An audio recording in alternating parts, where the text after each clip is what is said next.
उत्तराखंड की देवभूमि चंपावत में स्थित राजबुंगा किला इतिहास, शौर्य और रहस्यों की एक अद्भुत कहानी अपने भीतर समेटे हुए है। कुमाऊं की पहाड़ियों पर ऊंचाई में खड़ा यह किला कभी चंद वंश के राजाओं की सामरिक शक्ति का प्रतीक हुआ करता था। कहा जाता है कि इस किले का उपयोग राजा अपने सैन्य अभियानों और सीमाओं की सुरक्षा के लिए किया करते थे। किले का इतिहास कुछ इस प्रकार है। कुमाऊं के अंतिम कत्यूरी शासक जो ब्रह्मदेव थे, उनके समय काल में झूसी प्रयागराज उत्तर प्रदेश से सोमचंद नामक एक चंदवंशी राजपूत का आगमन यहाँ हुआ था।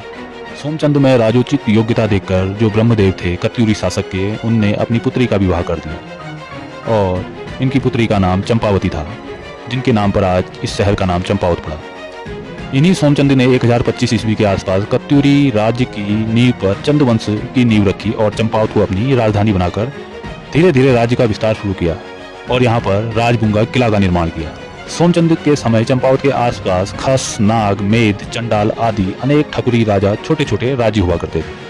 सोमचंद के बाद उसका पुत्र आत्मचंद गद्दी पर बैठा। तत्पश्चात पूर्णचंद्र, इंद्रचंद्र, थोहरचंद्र, त्रिलोकचंद्र, अभयचंद्र, ज्ञानचंद्र, भारतीचंद्र, कल्याणचंद्र, रुद्रचंद्र, बालो कल्याणचंद्र, लक्ष्मीचंद्र, बाज बहादुर चंद्र, ज्ञानचंद्र, जगतचंद्र, देवीचंद्र और महेंद्रचंद्र आदि इस वंश के प्रमुख शासक रहे।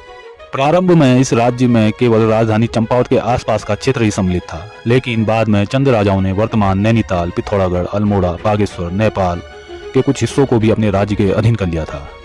आज राजबुंगा किला आंशिक रूप से खंडर के रूप में मौजूद है, लेकिन इनकी दीवारें, पत्थरों की बनावट और संरचना आज भी इसके गौरवशाली अतीत की कहानी कहती है।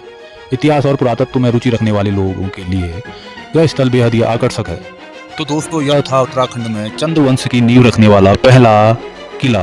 तो आपको जानकारी कैसी लगी, कमेंट करके अपनी राय जरूर दें। साथ ही साथ चैनल में नए जुड़े हैं तो चैनल को सब्सक्राइब कीजिए। फिर मिलते हैं किसी रोचक जानकारी के साथ, तब तक के लिए धन्यवाद। जय देवभूमि, जय उत्तराखंड। और हाँ दोस्तों, अगर आपको भी लगता है कि मुझे इस टॉपिक पर वीडियो बनानी चाहिए तो आप मुझे कमेंट करके बता सकते हैं कि मैं किस टॉपिक पर वीडियो बनाऊं। फिर मिलते हैं किसी रोचक जानकारी के साथ। धन्यवाद।